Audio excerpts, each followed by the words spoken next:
Hello and welcome to the second Gordy and Gubbs Podcast. I'm your host, John Gubba. And I'm Gordon Hill, joining you from across the Atlantic here in Seattle. Fantastic. Plenty to talk about on today's show, including the new kids on the block. How good are they? Kobbie, Mainoo and Alejandro Garnacho. Fabulous. And I'm going to be telling you why I think we need to stop the American influence on the Premier League getting out of control. We'll also be looking ahead to the upcoming transfer window, who's coming and who's going. And why there's no substitute for being in the Champions League. Okay then, before we get started, Gordon, just want to get you to tell us about your cancer surgery. You've got your bandages off, but I think we can see you've got a little bit of a scar there. Well, I found out from the dermatologist that I had a weather cancer, they call it. It's due to the weather, and it's called basal cell carcinoma, and that is something that can eat away at your skin on the left-hand side. And basically, if I take my glasses off and I come to the camera a bit closer, you can see they had a pretty good go at digging into it. Well, it was done with the Mora surgery, and the Mora was the guy that invented this. And what they do is they actually take a little bit out at a time, put it underneath the microscope to see how far it's gone and what it did. And then it was about 4 or 5 hour procedure. And I had to sit there. And then at the end of it, when I was, when he had the scalpel and he had the laser and everything, getting, doing the job, and he was fantastic. I'll tell you that he was brilliant, but I had to sit there, and then afterwards I have to sit for an hour while it goes through the microscope, and then he comes back and says, did he take enough out or didn't he take enough out? So then I went there twice, so that took about 3-4 hours, and then the final one was when he do that. Yeah. That means that he's got all the the cancerous cells out. And I just said, okay, now what is it? He said, well, now we stitch you up. So if you look as I've been 10 rounds with Mike Tyson, yes, I have, but it was a dermatologist. So thank God it was a bit lighter and not as vicious. Okay, fingers crossed everything's okay, Gordon. I think we had a little bit of lag at the beginning there, but I know we can see what you were showing us. So we just might have a little bit of delay because we are 4,000 miles away. It's incredible what we can do with modern technology. Anyway, let's get started with our first talking point. Gordon, fans and the media this week being full of praise for Garnacho after his wonder goal against Everton, and he also scored a beauty against Galatasaray in Istanbul. We've all been celebrating the much anticipated debut of Kobbie Mainoo, who made his Premier League debut at Goodison. Personally, I'm a huge admirer of both these young players. I think they're going to be both superstars. Are those of us who feel that way getting carried away, or are these two the real deal? What do you think, Gordon? Well, I don't think you're getting carried away. I don't think any supporters getting carried away, because that's what they've been groomed on for years. That's the United tradition, is to conjuring up somebody that is going. We've had these players come through. These two youngsters, they've come. One comes from Stockport, so little Kobbie there's doing quite well. And then you've got Garnacho, who scores a goal that he'll never score again in his life. Which was so replica of Wayne Rooney. And, that may be a kickstart for him to being able to do more. I mean, a one-off, you just don't look at the one-off and say, yeah, okay, fine, yeah. Everybody's going to be saying, well, let's see if we can get another one like that. Well, they come along once in a blue moon. And then I look at the other kid, Kobbie, and Mainoo is a kid that wants and knows what he's doing, and he's ahead of his time in terms of the way he thinks about the game, the way he plays the game. He's only 18, 19 years of age, so he's still got the world at his feet. But how many times have we said this about players coming through and they've not materialised? We thought Jesse Lingard was going to be one. So there are names that you can band about that we think were going to be absolute world beaters. And unfortunately, it didn't come through. But these two have got promise, and there's more in the academy. And that's what you need, John, if you want to be able to save money in terms of developing and we've talked about, you know, the magnificent five or magnificent 6 or 7 that Fergie had. So these two are a nice little injection. It's amazing how young players these days can be so mature. I think a lot of United fans were frustrated that we didn't get Jude Bellingham, because we even had him down at Carrington, but we didn't manage to sign him, and he's doing absolutely fantastic, isn't he, over at Real Madrid? Absolutely. I tell you what, he has his head screwed on a little bit more than some of the other younger players. And you can see the maturity in what he's talking about when he's playing, his after match thoughts. And Mainoo will get that, you know, Kobbie will get that, and he'll be able to talk about that. And then you've got Garnacho, who will obviously think very carefully about, okay, fine, you're in the spotlight, you're in the biggest club in the world.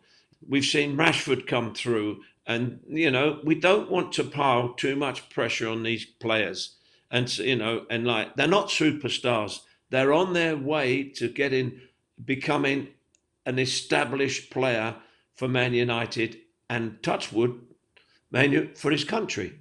I've been following the academy, the under-21s, the under-20, the under-18s, and, you know, looking at players that are coming through. But having said that, John, I did that when I was on United TV. I would do all the reserve team games and all the young players coming into the squads, and, you know, the young players coming through. And what I would do is I would pick out the players that showed. And I saw Paul Scholes coming through, us Giggsy and Becks. You see them in these games and you pick out the quality that you're looking for. That's the beauty of when you're looking for young players. And as we said, some are going to come through, some are going to be moved on, and some are going to stay and make the first team. But it's lovely to see these two making their way. And, you know, Garnacho, don't live off that goal. Please, go and get more goals for us. Another young player who's been bubbling around the first team, he's a winger. I know you're a big fan of wingers, of course. Pellistri, the Uruguayan, he's looked quite good. He's probably looked better when he's played for Uruguay than he's done for Manchester United so far. Do you think there's a lot of pressure on him to try and replicate what Garnacho's doing? Because he's made a flying start, hasn't he? Yeah, absolutely. But different language. It's a language barrier sometimes. And I've had that when I went to Holland, trying to get your point over to some players and players trying to get their point over to you. But I think once he settles down, he's showing great form. Another player that's coming through, once he understands and starts to get the language barrier out the way, I think then you may look at another one that's coming through and may be able to play. But I don't go out and say, oh, they're going to be the next thing, you know, best thing since sliced bread. What I'll do is I'll look at his progress very carefully. And as a developer, John, as a young player, it's time, it's patience. You know, you get him, oh, he's had a great season. We've got to do this, this, and this. Hold on, he may not be ready for it yet. So you've got, and don't forget, they're all individuals. They're all their own, you know, when you've got a youth team, you've got maybe 18, 24 different characters. And you've got to be able to put them together in harmony and create a team. And that's what developing a young player is all about. So we've seen 3 of them. You know, we may see more getting a chance. We will not be able to play them all at the same time, you know. So if they're carrying on and we get 1 or 2 coming into the first team, that's a big an injection for United. Another player who's been bubbling around is Hannibal, of course. And we'll come back to the transfer window a little bit later. But I know you always talk about the importance of going out on loan. Do you think maybe if we get to January, Hannibal and Pellistri could benefit from going out on loan? I think they've got to establish themselves as not, well, I'm part of a United squad, maybe the 24, but I want to be able to mature as a player and get the experience. And I've mentioned it before that we farmed David Beckham out to Preston. He came back a better player. And if they go out, they sometimes come back or they don't want to come back. It's entirely up to that player to say, I'm enjoying it here. To a player, it's all about playing. Or it should be all about playing. Not, well, they're going to give me more money. They're going to give me more money. You know, it's becoming a joke. You know, if I was to say, well, okay, I play for Man United, or you can go to wherever, Derby County, as I did on loan, I wouldn't have gone to Derby County on loan. I don't want to go to Derby County on loan. I want to play in the first team. And I think every player's, you know, if they've been groomed at United, the next step would be to play in United, to play for their first team. Your ultimate aim as a player is, when I was at Millwall, love the club to death. I mean, they're a club that pride themselves on bringing young players through. They have to. The economics of it, the budgets. So they have to. So I would have said, look, would you go to Man United and be a reserve? Or would you stay in Millwall's first team? Millwall's first team would have been my first choice. So I think going down the line, I think, you know, you can't get no higher than Man United. So if you're not playing, you don't want to spend 2 seasons on the bench. We've seen the bench warmers. So we basically have to say to ourselves, are these good enough to go into, and they have to be good enough. We cannot settle for second-rate players in the first team. We've seen what's happened when we've got, and we have them at this moment, second-rate players, and you're having the top players having to carry these people or try to carry these people, and you know, what do you try? New blood. Where's it come from? Youth system. Otherwise, you go out and you end up spending an absolute fortune on second-rate, second-hand players. Okay, we don't want those, do we? Anyway, I just want to move on to the next subject. And before I do, I just mention the fact that a lot of these young players that we've talked about, or some of them and others who we've not mentioned, they got a little bit of a go during pre-season, which I know you always say is so important to get our young players into the first team squad pre-season. And when we were over in San Diego, we saw them against Wrexham. And the thing that struck me was how the game is presented in such a different way over in America. And I think one of the subjects you wanted to talk about today was how the Premier League is being influenced by America. We've got so many American owners coming into the Premier League. Now we're getting close to 50%, which is a little bit worrying, because once they get the majority, they can probably dictate more what they want to do with the game. And how big a threat do you think it is that we're being Americanized over in the Premier League? Well, I think it's all boils down to business. It's not the football side of it, it's the business side of it. You know, in the last few years, we have seen clubs go from buying a club for 60, 70 million to 600-700 million to United of 3-4 billion. And those people there are looking more at that. And it's showing to me how the club suffers down the line when they're just thinking of, well, okay, fine, we've got a cash cow, so to speak, in United, and we don't have to do anything.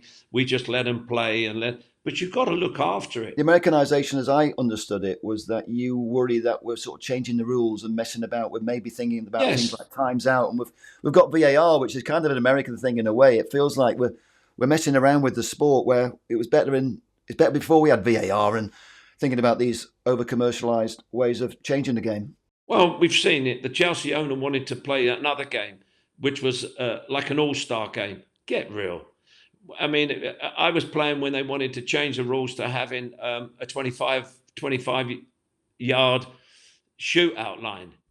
You know, substitutes, you know, sin bins that have come into it. And these all relate to the game, changing the game. Why? VAR. Well, let's get another 3. VAR machine is like a car. You drive it, you get out, you give it to somebody else. You make a mistake in that car, you make a mistake. But we've got now humans controlling that VAR again. And then you have to go, what frustrates me most of all is you got the VAR coming back every 2 seconds saying, well, ref, you better go and have a look at your telly. And then to me, I'm going, why? He should have been able to see it. If he makes a mistake, the game as it was, if he made a mistake, it was a talking point that he made a mistake, human error. We've seen human errors in VAR. So you tell me how it's given any advantage. It's taken away a fingertip, a toenail, where the player has bust his butt to try and get round a player. and then all of a sudden he scores a goal and he has to wait 4 or 5 minutes for someone to say that your toenail was offside. So it's offside. And then if it's a goal, they wait 3 or 4 minutes to be able to celebrate. When they score, they score. If the referee pulls out and says, sorry, okay, linesman said you was offside. Sorry, okay, fine. You took it. You got used to it. And that made the player really understand the offside. And it's changed 2 or 3 times, and now they're changing it again to introduce sin bins. How are you going to warm a player up after 10 minutes sitting there? How are you going to put where are you going to do it? On the sidelines? They're trying to. The wrong people are talking about the game that is footballers' games. It's our game. We played it. We know. We've seen the cheats. We've tried to sort out the cheats. We've seen the divers. We know where they come from. Coaches aren't stupid. Managers aren't stupid. They've seen these people. But yet, if it's discussed, it's to people that let's change the game. Let's change the game. And the manager, Sean Dyche, why are we changing the game? Leave it alone. If it's not broken, why are you fixing it? So for me, VAR, it turns it into a stop-start game, which seems to be what American public is used to with American football.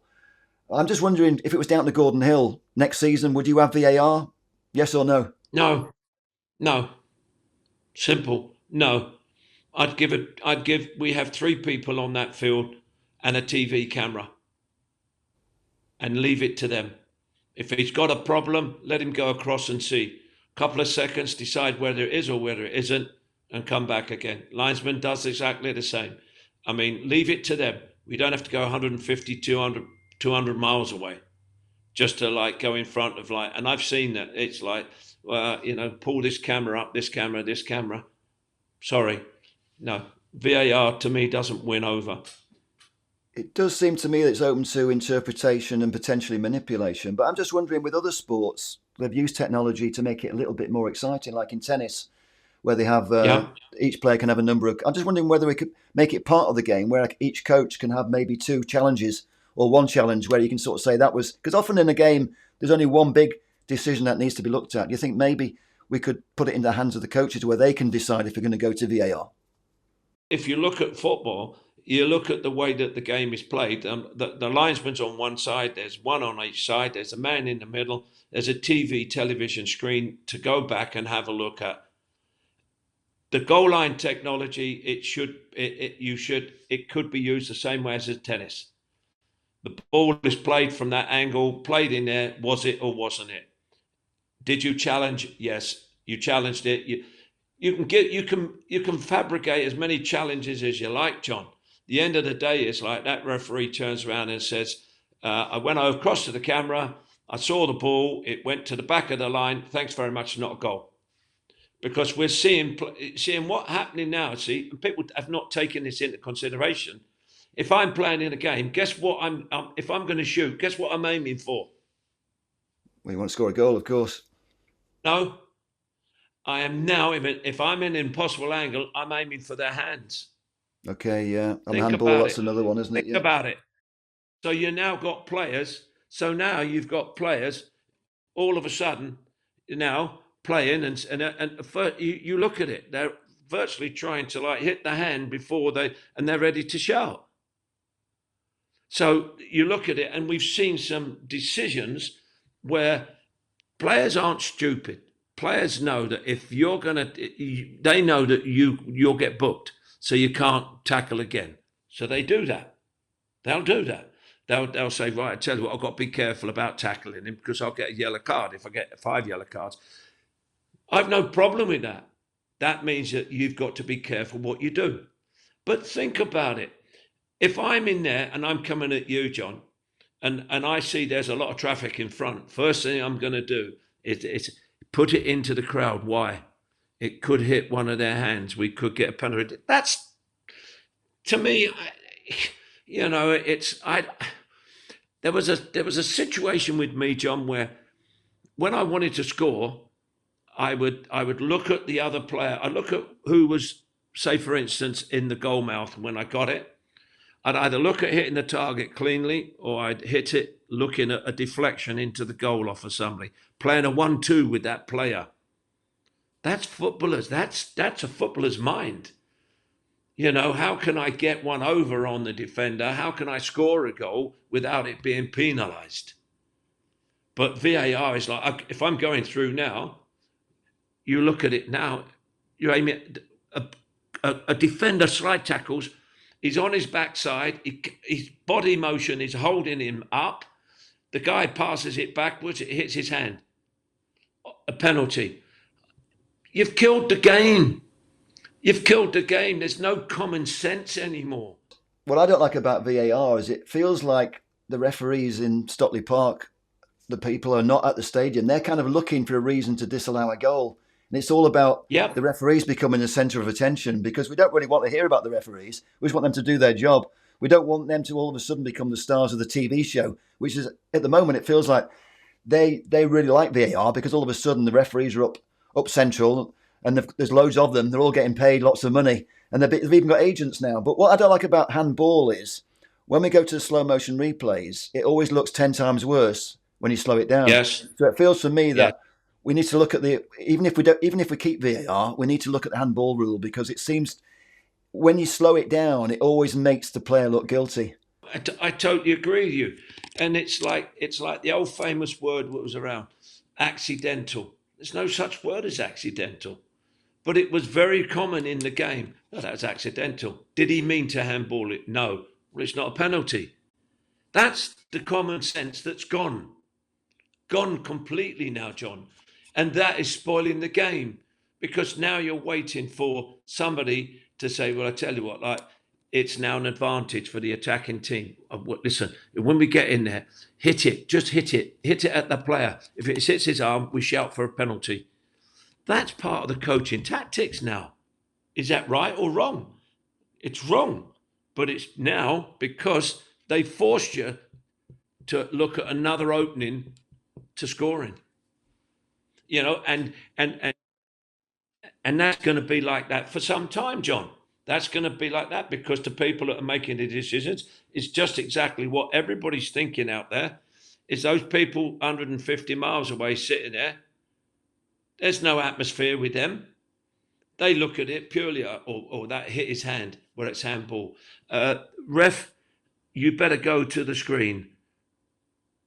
You've paid 5 minutes to look at that in 50 different angles, and then you've asked him to go to the screen. So I'm afraid, for me, leave it alone. Leave it alone. Goal line technology only. Goal line technology. Let the referee and the linesman decide what it is, because that in the olden days, I'm going to say, that's what a discussion was about. And that was a penalty. No, it wasn't. Did he mean it? Yes. Or if he meant it, okay, fine. Did he mean no? What's he going to do with his arm? Cut it off? They don't understand that, because it's VAR is black and white. Did he handle it? Didn't he handle it? Was it accidental? They don't even think about was it accidental. They leave it to the human. Well, a referee can be the human on that. How many times we see a ref run over to the box, look at the TV screen, look at it once, twice, go, point to the penalty spot. So now instead of three people, you've now got 6, 7 people in the discussion decide a club's fate. There's a lot of money at stake. Have they been cheated out their points? Did they lose 3 points, which would have kept them in the league? Everton, 10 points. You know, they've got to claw their way back. I'm not saying the circumstances are the same, but it's a hard task for any manager. And we've seen it with a couple of clubs struggling.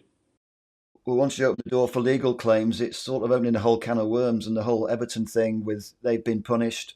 Man City have not been punished. They're not been tackled yet, and it seems to be getting pushed further and further down the road. I mean, they were talking this week about it not being decided until the end of next season, and if there is any punishment, we're talking about 2025. Well, I don't think fans can understand why it takes so long to look into it, and it really boils down to the lawyers, doesn't it? Because Man City have got so much money and they've got so many lawyers.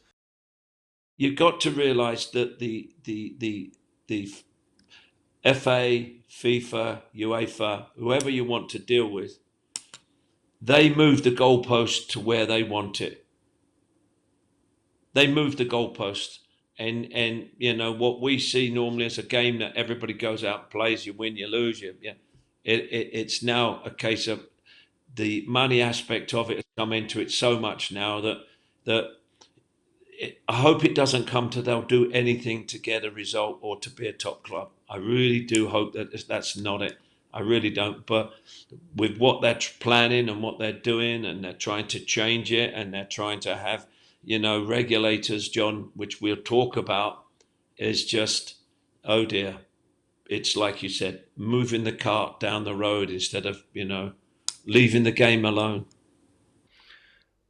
We mentioned it earlier. There's so many American owners now, and they're not just in it because they love football, because a lot of them not even fans, and the Glazers are not football fans, but they see the commercial value. You talked about how money is so important, and it's becoming much more of a business year by year. And I'm wondering, you're sitting over in America. Do you feel that? I'm just wondering what your vibe is on why there are so many American owners, and what do you think their end game is? Do you think they want to change football? Do you think they want to control football? Do you think they just see it as a money-making potential because the Premier League is the richest league in the world? Where do you think we're going from here, and what do you really worry about with the threat of Americanisation? You've said it. Money, business. You're looking at the most popular game in the world. You're looking at the most prestigious league in the world. Wouldn't it be nice to own a bit of that? Wouldn't it be nice to be able to go there? Wouldn't it be nice to be able to say that you own part of Man City, Man United, Arsenal, Chelsea? You can go there and watch it. It to me, in sometimes it relates to the rich man's toys. It's not one club they have. They may have two or three. They can go there, and we've seen it all the time now. We see it all the time with celebrities sitting in the boxes and everything else, and they've just bought a stake in this. Why? It's the most prestigious and the most covered is the Premiership, is that type of football. And so now what you've got these businessmen saying, I tell you what, we've invested money on other things, but I tell you what, you won't lose it if you go into a club. As we've seen over the years, the percentage of clubs that struggle to stay afloat, but the big clubs have the money. It wasn't something we were planning to talk about today, but I've got this theory that the reason we've got so many American owners, people who are trying to buy football clubs. I mean, even Everton are trying to buy Everton, aren't they, the Americans? And we've also got the Saudi Arabians, on the other hand. They're buying up players. I've got a feeling that my fear is that we're moving towards a scenario where we could have a world league. We sort of brushed aside the European Super League. Well, for me, the end goal for the Saudi Arabians, why do you have 4 teams in Saudi Arabia who are never going to compete against anybody unless you've got a world league? So I feel it's only a matter of time before the Saudis, maybe in partnership with the Americans, I don't know, present some sort of world Super League. And that's my fear. And then we're going really down the money route, aren't we, if we go down that road? Well, you go down the money route, but that's actually bringing up the subject that we were talking about, is having the FA football regulator. They're going to do a regulator. I mean, the regulator now is going to. We're going to look after the clubs. We're going to look at the criteria, the supporters, who owns it, who's buying it, and all those type of things. That should have been done. If it was done, should have been done years ago to curtail the foreign players coming in and the homegrowns not coming through. And I spoke about it many times that it's going to outgrow it, where you've got foreign players coming in at exorbitant prices, and the homegrown players are not going to get a look in. And I look at it now, and I look at the teams, and people says, okay, fine. Everybody wants to play in the Premiership because that's where the money is. That's the best league in the world. the visa situation for these players is out the window, and the regulator wants to be able to bring that into the context of, okay, we've got to monitor it, we've got to make sure that it's an independent body to do that, but it's still not going to take away that the big clubs will get all the money and the smaller clubs will be in the abyss. I mean, I looked up that we have 60, well, since 92, we've had 60 clubs that are in the abyss. I think the role of the regulator is the subject of a white paper. I think it was a 52 or 54 page white paper to try and define what the role of the regulator is. But it's not really been. There's still a few grey areas, I think, in what the role of the regulator is going to be. I mean, maybe you can say what you think the role of the regulator should be, but I think part of the role that they've kind of announced is trying to protect the pyramid, particularly to sort of protect those smaller clubs that you've mentioned there. We've had so many clubs in financial trouble over recent years. But I think we're also going to look at the top end. And I know the white paper wasn't really tackling that in any fine detail, but the rules about the ownership of football clubs, and you've also talked about these groups where football owners can have a group of clubs. We're getting into a situation now where the people with the big money can really almost get around the rules, where we've got a situation where Newcastle, for example, they could potentially get the guy from Wolves who's playing in Saudi Arabia, they could take him on loan because he's from one of their feeder clubs. And we could be in that situation with Manchester United with Sir Jim Ratcliffe. He's got another couple of clubs. So it does seem that it's become part of the game. And UEFA have even said that they're going to allow it, though they haven't really defined it specifically. I know a week or two ago that some of the newspapers here in the UK, they were talking about if Man United and Nice are both in the Champions League, only one of them can play. But I'm pretty sure that's not going to be the case because UEFA have already said that they will allow it if the rules. They're going to have to sort of define what the rules are a little bit better. But I'm just thinking, how important is the role of the regulator, and what do you think the regulator should really be focusing on? Well, and it's going to be government by the looks of it. This is what I've got. The government reaffirms commitment to independent regulator to protect the future of English football for fans and communities. New regulator will be a standalone body sitting outside existing football authorities and government, and then more detail on how it will fix with existing football structures announced. The new independent regulator for men's elite football will be set up by an independent. So basically what they're doing is that, I've got it here from the government itself, a new independent regulator for men's elite football will be set up. So they're going to be setting it up, and it goes, and I read through it, and it looks, it's like setting it up now when the horse was bolted from the stable. You left the door open. Now thinking, oh dear, has it got out of control? Which it has. And now how do we regulate it? Let's get a regulator and let's have the government as a So now what's happening is it's like you said, pushing the cart further down the road to outline it. And I look at it now and I just go, wow. I just cannot believe, and it says here, following the publication of its football governance white paper in February, the government has carried out a series of detailed consultations with the football industry, gathering further views from fans, clubs, and the football authorities on how the measures in the white paper should be implemented. Well, the horse has already escaped. You know, these things should have been looked at, you know, and it brings us back to what we talked about, John, was American owners. And not so much American owners, foreign owners.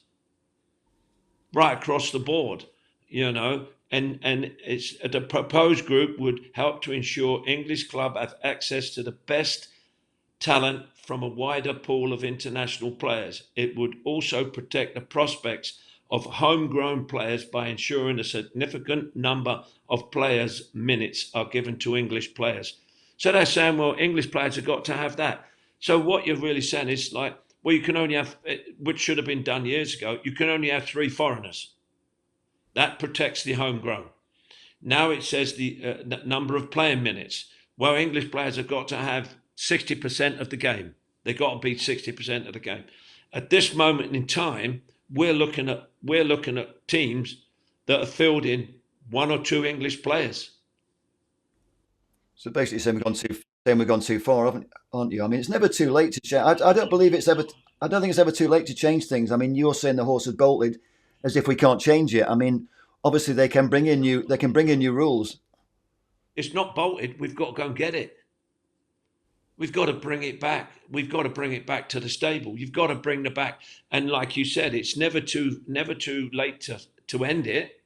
But basically, where do you start?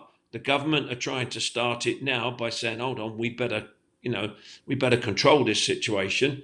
And it's just escalated now. Got bigger and bigger. And I think football clubs are going to be football clubs at the top. The top 5 football clubs or the top 5 leagues are going to be the ones that they concentrate on to put this white paper in. Yeah, I mean, literally, our game has become a political football. Potentially, it become a political football. But whoever becomes the football regulator, that's going to be important. What sort of person are we talking about? Are we talking about a politician, or are we talking about a football person? Because it's really important, I think, that we have a football person who has a vision and some kind of leadership for the game. I mean, I know the Premier League don't really like the idea of a football regulator.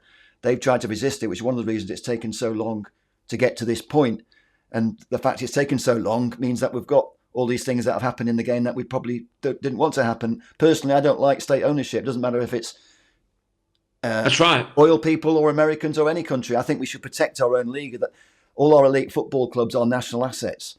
And correct. We've got to protect our homegrown players as well. They've got to have a chance to develop. And as you said, I mean, it wasn't so long ago that we had, when Arsene Wenger came across to Arsenal, I think we had an Arsenal team without a single British player, and that can't be good for our game. I mean, it is an entertainment, and we do want to see the best players in the world. And I'm not against having foreign players. We've had some amazing foreign players or non-British players that have played in our game, and it's been fantastic. But you've got to get the balance right. And it's a case of where is the balance and who's going to decide what the balance is going to be. So the role of the football relegator is absolutely key, isn't it, to the future of the game? Yes, but another thing is the cost of it. It's not just one person that's going to do this. It's going to be a whole caboodle. So who's going to pay it? The Premier League, I would say, I've heard that it's going to be about 80% paid by the Premier League. So that's against what we've just been talking about. And so that's the other level of the game that people talk about, that we've just talked about. But then we've got to be able to talk about the on-field antics. You've got the politicians, so to speak, businessmen at the top there, white paper and all that. But don't forget, it affects everybody underneath, the managers, the players' wages, the players coming into so it's a whole ball of wax that has got to be sorted out. But as I said, it's a minefield. I think it's something that people need to start thinking about, because it's been there for a long time, the potential for it to happen. But people, I don't think, are generally aware of it and what it potentially could mean. So I think it's time for people to start talking about it and to be alive to what could potentially happen. And I think people need to formulate what they want. I know what I would like to see, but I think people need to think about it before it happens, because one day we'll have a football regulator and he'll sort of turn up in his office and he'll have a certain amount of powers. But it's something that can change the game, and we have reached a point where the game does need protecting. And one of my hobby horses, I think we should have a maximum wage. You know, why does a player need £300,000 or £400,000 a week? Can't he get by with £100,000 a week? I mean, if we go back to, okay, it was Jimmy Hill who scrapped the maximum wage. I mean, until 1962, the maximum wage was only £20 a week. Okay, we don't want to go down to those sort of like slave labour extremes, but it seems to me that money has kind of corrupted the game, whichever way you look, and it needs protecting. Yes. Well, the Jim said that. It's all about money. Well, it's become all about money, but it was a sport, wasn't it? I mean, for me, okay, maybe I'm living in the past. I'm probably a romantic who wants to see the beautiful game return, but it's become a business. John, I don't think you're living in the past. I think it was a culture that was us and the football world. I think it's then become such a spectacle for everybody to be part of. TV, newspapers, you name it. There were 10 people who used to come, there were some reporters for an interview with me. Now today there's 50, 60 from all over the world. News outlets are coming left, right and centre. We're doing something now which is on the media, which is now going out. Twitter, Facebook and everything else has got, everybody, is an expert, is an analysis, a match specialist and everything else. You just see it all the time. And so basically what it's done, the outlets have said to the clubs, well, why don't we do something so that we can get it? United, I was part of the United TV, 40,000 people when it first opened. Now all of a sudden it's millions. And now you're looking at every side. Now who else? Then you've got Everton, then you've got somebody else do theirs, then you've got somebody else. A few years ago there was just the centre of excellence for certain age groups. Then all of a sudden the big clubs said, well, hold on, let's have an academy and we don't want to play against the centre of excellences. They then partitioned themselves off and became, a C of E couldn't play an academy team. So it's down the years, it's been split, for the players to come through. And now all of a sudden we've got it to a stage where nobody really knows who you've got in your team, what capabilities. You're not buying a player from local anymore. You're buying a player from somebody that has seen that player, and that club has rated that player at 50 million. And then you've got the agents coming in and they're selling players left, right, and centre. The owners are seeing that there's a fortune to be made in this, and it's. I look at it as a whole picture from when I started to now. And I scratch my head and I say, wow. And I look at the games now, and this is what we talk about. Are these players worth what they're getting paid? £25 a week I got at Millwall. It went up to £50 when I got into after the first couple of reserve games. £50 a week, £125 a week at Man United. And I've stated so many times. I walked out of the office after Samat, Tommy Dock, Frank Blunstone, Jimmy Murphy and Louis Edwards. And I walked down the stairs and I went back up the stairs and knocked on the door, and they've got a champagne and the cigars. And I said, excuse me. I said, I've signed the contract. And they said, yes. I said, can you tell me how much I'm going to get a week? So people say to me, oh, that you're living in yesterday. No, that's my life. And I'm looking now and I'm saying, what are you players giving back? Yeah, that's a fantastic story. I've heard it before, Gordon, but I was just thinking how many players today really play because they love the game. I mean, there's too many players now who become mercenaries. There are players who love the game, but I mean, it's becoming more and more rare, isn't it? Players are in it now to earn as much money as they can, and that's whichever way you look at it, money seems to corrupt everything, doesn't it? It'd be nice to have players like you again, Gordon. The price of clubs have gone up. The price of tickets have gone up. The price of players have gone up, and then they wonder why clubs lose money, and then they budget, and then all of a sudden at the end of it, it's like something like 2 billion. They've lost 2 billion in the clubs. Why?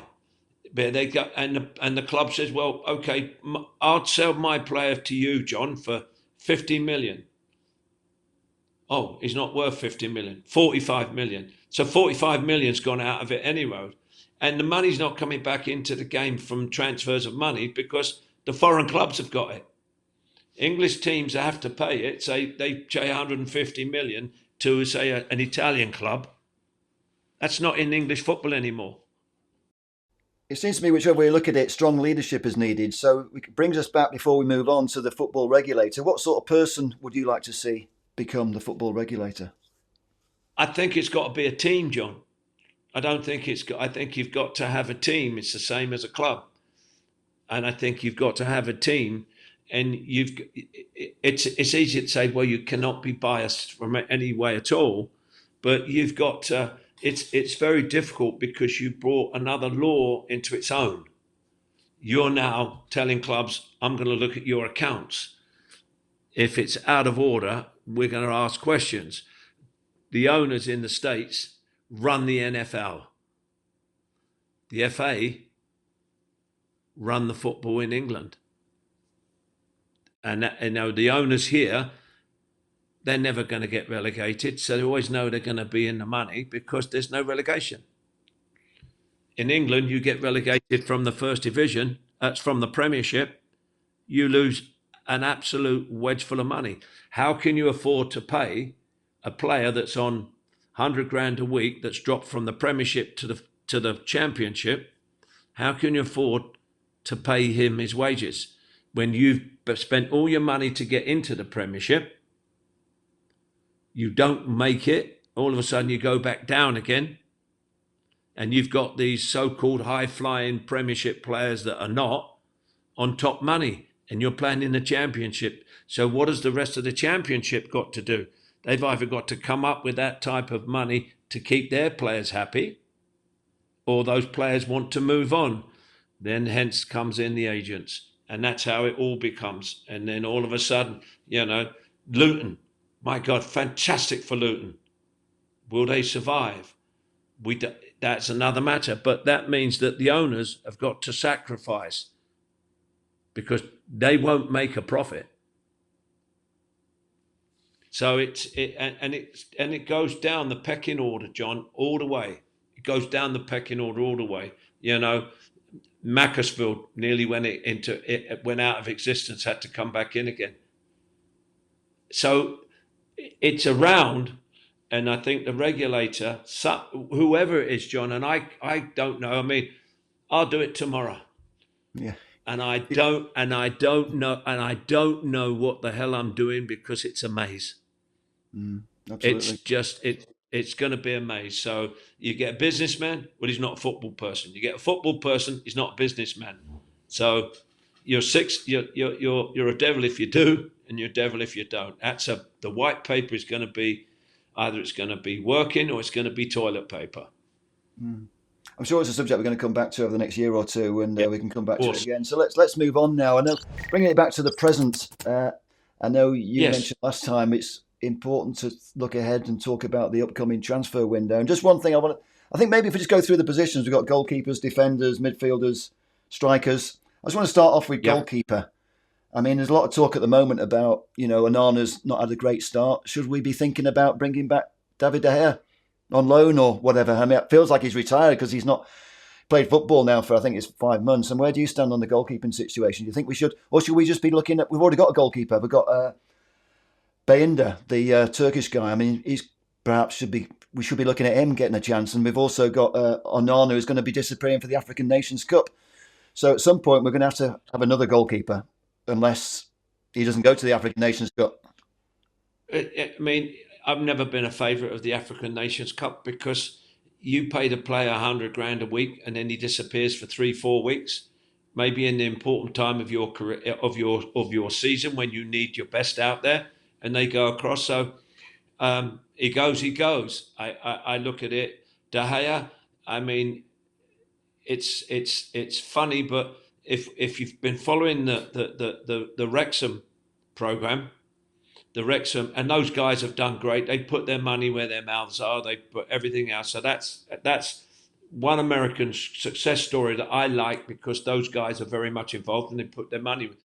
Ben Foster has been around the block, but they pulled that goalkeeper in because they knew the experience and everything else, and they brought him back. And they said, would you come out of retirement? He comes out of retirement, helps them win promotion to get back into, the football league, so to speak. I don't think you should be putting your pride in front of asking De Gea if he got because it was a little bit of a turmoil when he left. I would not have burnt my bridges. I'd have said, listen, David, if I need help, would you come back? He hasn't got a club. It wouldn't take too long to put him into the right position. I think as a footballer, all you want to do is get fit. Your ability on the field, it will always stay there, so to speak.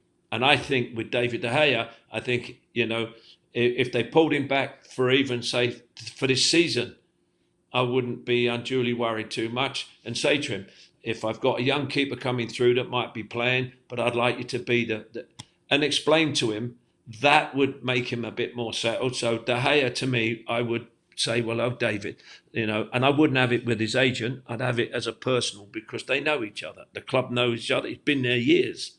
So I would definitely pull him back. Why? Is he a long term? No, you'd explain that to him. But what you'd say, David, could you do us a favour? We need you now. Yeah, money-wise, you're going to get your money, but I need some support. I need some support on the field. I need your, experience on the field. And don't tell me they don't need it now, because this is a big time when, you get a result against Galatasaray, which you should have beaten and you didn't. Now you've got Newcastle. And so you have an uphill battle now. And then Bayern Munich's coming, and they ain't going to be nice. So you need all the experience you possibly can to go out, and if you're going to progress. But that will be Ten Hag's, decision, not mine. But that's what I would do, definitely, straight away. And it wouldn't cost me a lot of money to put that situation. Onana, see you later. Bye-bye, go to Africa's nations. But I'll tell you now, if somebody's playing well, they're staying in that goal. Be positive. What I like about what you just said there, Gordon, is not just a case of bringing David De Gea back and saying, well, you're binned and we made a mistake. It's a case of looking forward and getting David De Gea to help coach these guys, because it feels to me that Onana needs coaching a little bit. And, maybe it's a little bit of a snub for Altay Bayindir if David De Gea comes straight back into the team. But I must say, I do agree with that. It would be nice to see David De Gea back. So, if you put it to you now, do you think it'll happen? That's a $64 million question that I can't answer. I know that if it was me in charge, I would. That would have been my priority when David left. Prior to him leaving, I would have sat down and said to him, David, listen, if you can't find a club, I'm not guaranteeing you first class football, but you'll always have a place to play here if you want it. Get it out. Yeah, interesting stuff. Let's move on to defence then. So things have changed, haven't they, really? Because we've got Martinez who's been injured. We've got Varane who's getting old. He keeps getting injured. We've got Harry Maguire who doesn't seem to be wanted in the summer, and he's become almost the star player. I don't know if everybody realises, but in November, Harry Maguire played every single minute in the Premier League, and we've had 3 clean sheets. So all of a sudden, Harry Maguire is the mainstay of the defence. So do you think we should be looking at replacing any of these players? Do you think we should be bringing in a defender in the transfer window, or do you think we've got enough players to get us through the season? It all depends your next results before this transfer windows opens, John. How many games we got before it? 6th of January. So how many games are we going to be playing? 4, 5? Those 4 or 5 games will determine whether or not you need to go out and get some reinforcements. But on that side of it, I need to. If I was in charge, I would have needed people out there looking already to give me the highlight of players that could possibly play, not just come because they're available, but are the right fit for what we're going to do. And you've got Luke Shaw coming back. No, God knows how long Luke's going to be back into, because he's an injury-prone player. And then Wan-Bissaka. I think Wan-Bissaka's very underrated, and I think he's been a mainstay. Dalot makes too many mistakes for me. You've got Harry Maguire that's rolled his sleeves up and got stuck back into it, which is really good. You've got Varane, who to me another injury player, and you've got, as you said, Martinez, who to me, it's like the rah-rahs when he's got these players is all worn off.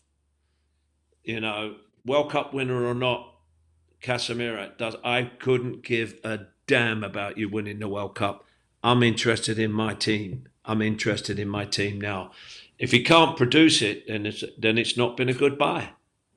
It's been and we've seen it. Goodbyes, so. Van der Beek's been sitting there. Now, all of a sudden, we've got so many people with the exit way out show. Martial, if he says, he scored. Are you for real? This guy should have been gone 2-3 years ago. But they get such a good contract. Why are they going anywhere else? Forest couldn't afford them. Forest ain't going to pay that type of money for those players, and now we're in the Premiership. So this is where it comes that all of a sudden we do need a midfielder, but what are we playing with at the moment? We've you throw the dice up in the air and say who's fit. You have 24 players, Ten Hag. You're telling me that you've got 11 that will play and 13 that won't play. Your subs outnumber your players on the field. So if you haven't got two squads of players out there that if one doesn't produce it, then another one does, it's your selection. And it all boils down to what I said. It all boils down to what Erik ten Hag's decision on who he plays, when he plays. Harry Maguire's done well. He's come back and he's got a little reprieve. Let's hope he carries it through. He's doing very well. Lindelof, he's steady Eddie, and that's it, steady Eddie. But I go to the midfield, I only look at maybe, there's it's one person that wants to be the orchestrator, and that's Fernandes. But you got to get him to stop bitching and stop. You got to get him to concentrate on what he can do best, and that's play, just play. And then you got the two youngsters in there. You got Anthony now. That's been to me, it's been a bad buy. A buy that was, we got a winger. Well, you haven't. You're playing Rashford there on the left hand side. He's not a winger. All they do is like going out and coming in. So, what type of system are you playing to what you want? So when you're out there buying a player in the transfer market, who are you going to look at? You should have had your eyes on lots of players. There's a player from Genoa now that they're looking at, and that it's all about. Well, we're looking at him, and the agents are going. They've contacted me about this, and this. This is what you get at the transfer time. And yet, you look at what they're doing. Are they buying for the end of the season to stay in the Premiership, or are they buying because he's a top player? And some of the players have already, as you said, shown us that coming to United, we bought the wrong players, or some of the wrong players. We bought the wrong players. Little Garnacho got the ability. Let's develop that kid, and Kobbie develop them, and put them into the team, let them have a crack. But Erik ten Hag's got to look at saying, yeah, we've got a couple of results, but don't blow hot and cold now. You got your confidence. Now, Newcastle, you shouldn't be afraid. Even though you got a result against Galatasaray, it still showed us weak points and weak links in your team. You're 3-1 up. You should have closed the doors. You cannot close the doors. You cannot win a game. If you can't close up shop, then basically you're going to be struggling when you play against the top teams. And Newcastle, Eddie Howe's got a nice unit together. Not the world's best, but the nice unit. He got his wake-up call in Europe and said, oh, this is a different game to what we play in the Premiership. Now he's coming back to the Premiership, and they'll be. I'll be honest with you, John. Have to be on their toes, against Newcastle. We have been disrupted by injuries, of course, but for me, the upshot of having the disruption by injuries is that we've seen the kids get more of a chance. We probably wouldn't have seen Kobbie Mainoo so early if we hadn't been for the fact we had so many injuries, with Casemiro being out and Mason Mount, and Palestri's had a chance. Garnacho's almost become a regular player now, so. I like the fact that we've given these players a chance to show what they can do. But, because we've had so many injuries, do you think perhaps this transfer window, and also we haven't really... Recruitment is going to be so important going forward. And I think that's one of the big things that Sir Jim Ratcliffe wants to sort out if he succeeds in taking over and becoming the controller of the football side of the business, which we seem to think that's what's going to happen. But in the meantime, do you think this transfer window is probably too early? Because we had Mason Mount, who was a big signing for Erik ten Hag, but he's been injured and he's not really done much, has he, so far? But he hasn't had enough run of the games, has he, do you think? Or do you think perhaps we've just made a mistake with Mason Mount? Well, we've made a mistake on several players, and I think it's been highlighted in the games that we've seen and played, and the young players that have shown that they can come through. You can't rely on two players. Like, it's nice to see Mainoo come through, but it's certainly not going to be the be and end all of it. They need to. When I looked at it, the spark was, the drive was a little bit more, but then the laxity in their approach affected them in a game, and they got taken to pieces by Galatasaray, who should have been eliminated. So that gets us on to our point, John, about, do you want to stay in Champions League or do you want to play in Europe? If we don't win that, or they don't win, we could not end up in any.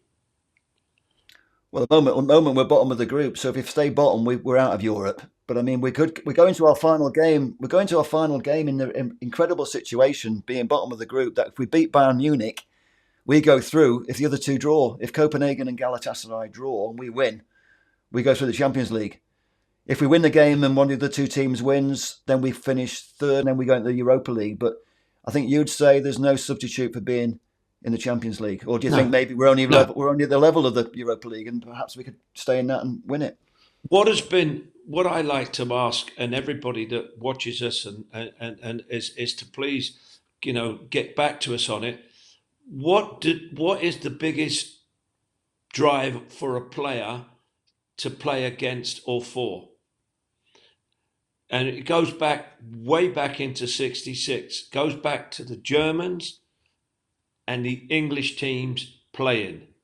No prisoners. Are Bayern Munich going to take their foot off the pedal? I don't think so. Is United going to step up to the plate? Have they got the grit and determination?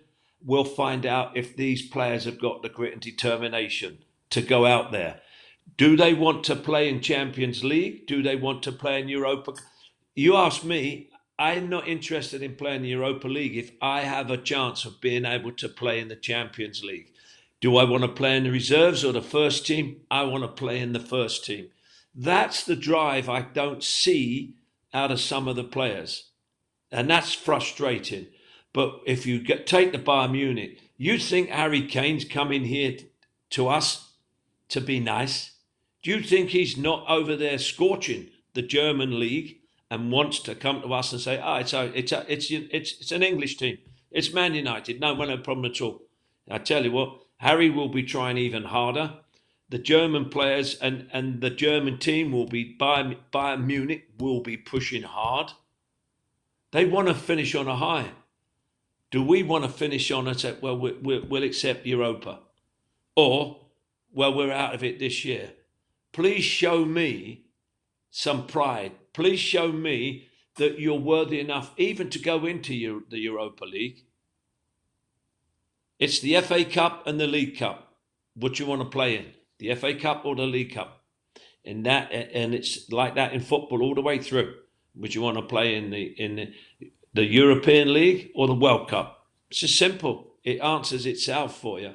Absolutely. At the end of the day, it's out of our control, but I think fans would be happy if we give everything, like you say. You want to see the players give everything, exactly, and we win the game. So whether we end up in the Champions League or the Europa League, that's out of our control. But at least if we see our players do the best and win the game, which is not going to be easy.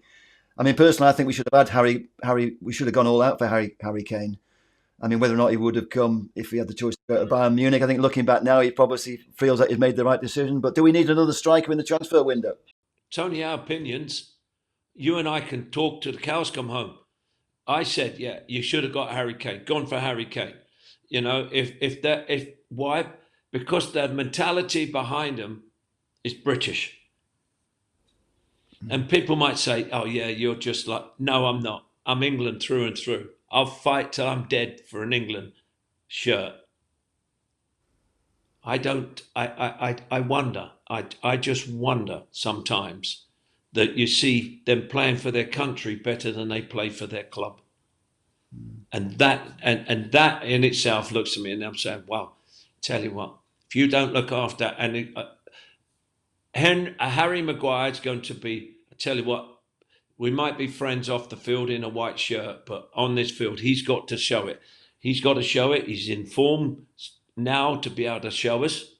Now let's see if the other ones are good enough to be able to back it up. If they are, that then Ten Hag's turned a little corner in trying to re-establish the confidence back in the team and can carry on with a Premiership. The big thing about if we do get through into a European competition, we've got quite a big break because it's going to be mid-February before we play again in Europe. So by that time, the team could be doing a lot better. We could have got another player in the transfer window. I just want to come back because we are very much into extra time. We always overshoot when we have these chats. But I just want to mention two names. First, striker. We didn't get Harry Kane. We got Rasmus Højlund, who's a player for the future, and he's already done well. He's the top goal scorer in the Champions League with 5 goals, but he hasn't scored yet in the Premier League. So I'm wondering, does he need a bit of help? Do we need a player? And I'm going to throw a name out there like Ivan Toney. He's a good English player who could do well at a football club like ours. He's a proven goal scorer. Do you think we should be looking at a player like him, or have you got anybody else up your sleeve that you think we should be looking at? No, I haven't. You know, I look at strikers, and strikers thrive on goals. Strikers thrive on getting the ball, thrive on shooting, thrive on any strikes on the goal. I did. You know, if there's a chance of a goal in front of me, you know, it's knowing where the goal is. I look at Rasmussen, and I'm afraid to say that they haven't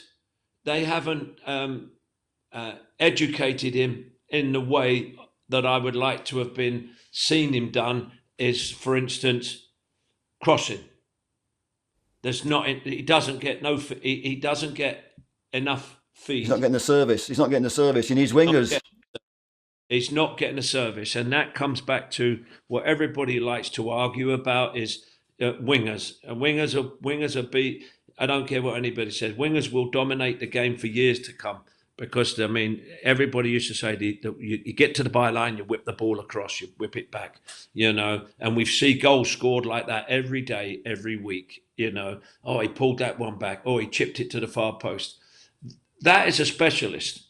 But as Rasmus is a big boy, and the difference between Haaland and the big boy Rasmus is that Haaland goes everything to get that goal.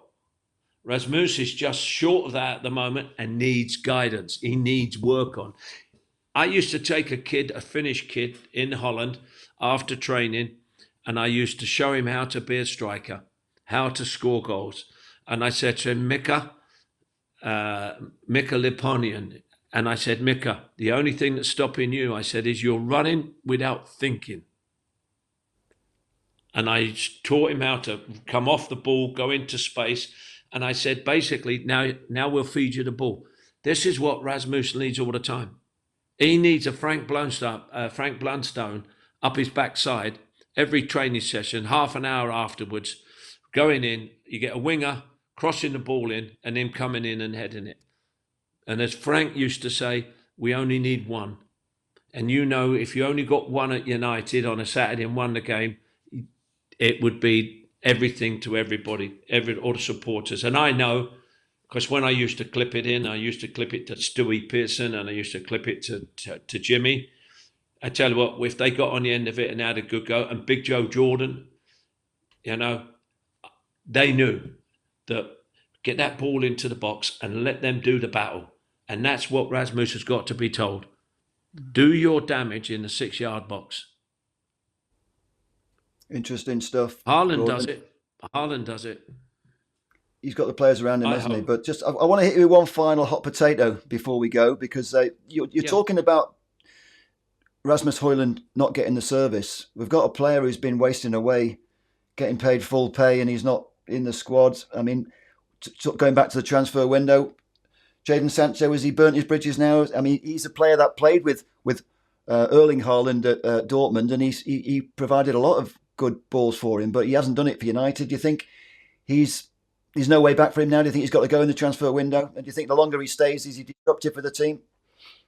There's never a say die situation when a player starts to produce. Everybody says, and we've mentioned Harry Maguire. Oh, he's got to go. Oh, he can't. All of a sudden, he's turned it. Jadon Sancho is the only one that can turn it around. If he shuts his mouth, gets on with his job, and he's getting well paid for it, let his performances in training and everything else speak for itself, and then address the situation then. If it doesn't work, then you know the best thing, you've got yourself fit, you're playing, and now you know you need to move on. Don't keep on going on spilt milk. It's done, and there's no way back, there's no way back, there's no way back. No, there is a way back. You produce it, because what you do on the field, you'll get off the field. You don't do it on the field, don't expect it off the field. And I think very carefully about what he's going to be doing. And his agent will be in his ear like, well, I've got this, and this, and this, and I'll get a free. It's the same as Martial. Go.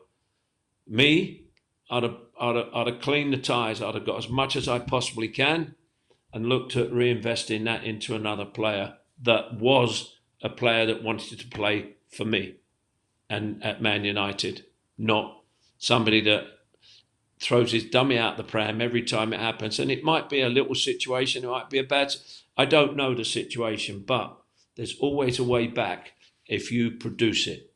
And Harry Maguire has produced it. And Jadon, stop arguing with, you don't need an apology. Get on with what you've got to do. Get on with the game. And that goes for every single player in that team. Do what you do. You train every day. You train hard.